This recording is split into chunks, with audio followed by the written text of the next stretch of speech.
They marched up fairly early in the morning to find a fence, a freshly constructed fence in front of that side of the Capitol.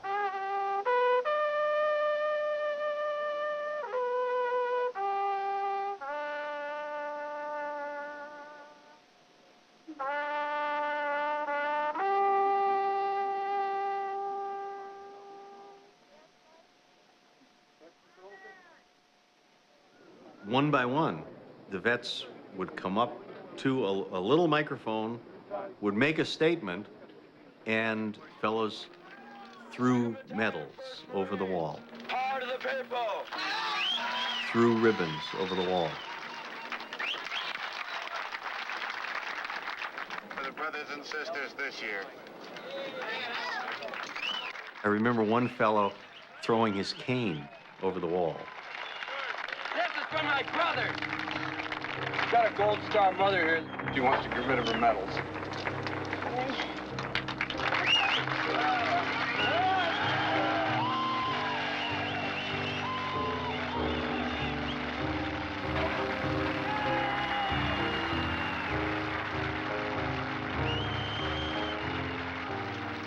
A lot of people threw their medals away. A lot of people threw their ribbons away. A ribbon is something you wear in your uniform that represents that you have a medal.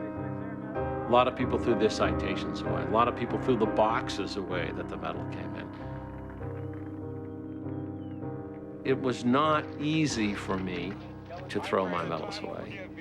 I had very little that I had ever accomplished in my life.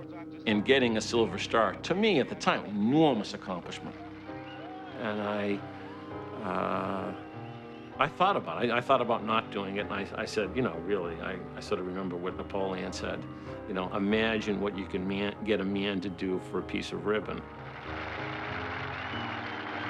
Richard Hornbeek, Mobile, Alabama, ex-Marine Sergeant. 2 presidential unit citations, one for the murderer Johnson, 1 for Tricky Dick, another murder, and the rest a bunch of crap. For each one of us, it was a terribly difficult thing to do.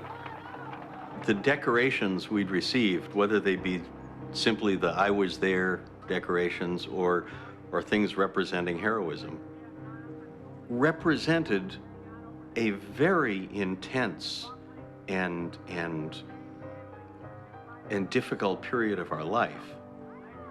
But it was vitally important to do something visually symbolic, showing our rejection of this war. For Captain Roger P. Howell, United States Marine Corps, the Distinguished Flying Cross. For Major Robert Kramer, United States Marine Corps, who also died needlessly, the Silver Star. And everything else.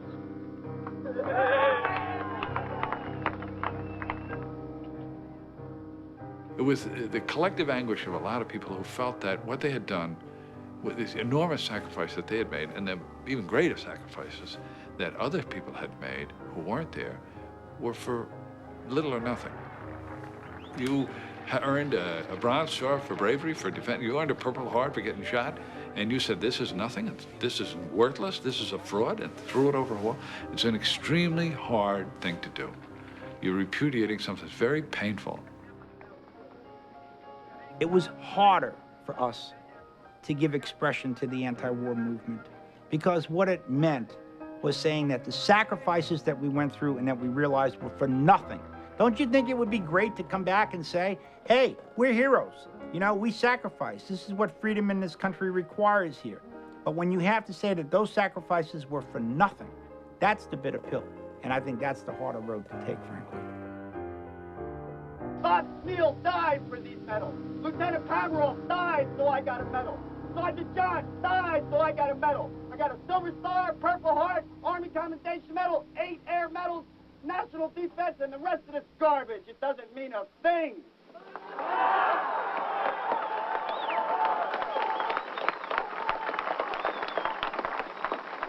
As this guy came down the steps, he was sobbing, and I looked at him, and I started sobbing. I'd never met him before, and had no idea who he was, and we just sort of clutched each other for a minute, and you know, shared the grief of what we were doing in the knowledge that we had to do this. We had to stop guys from getting killed. When you go home tonight, look beyond those medals and see We were angry. We felt ripped off and abused in the trust that we placed in this country. So it was, I think, for an awful lot of us, an act not only of defiance, but an act of honor to throw the symbols of that bogus war away, to make a statement to America, hey, listen up, America. What's going on over there is different from what you think is going on. It was clearly the right thing to do, but it was a price to pay for it, believe me.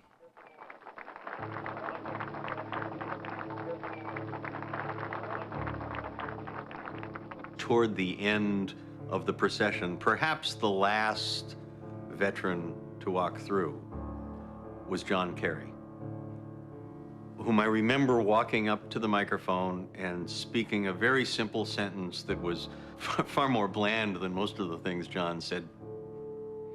And he said something like, I don't do this to oppose anyone. I'm only doing this to try to help my country wake up. And then, like so many of his brothers, he didn't wind up and throw, he kind of lobbed and then left.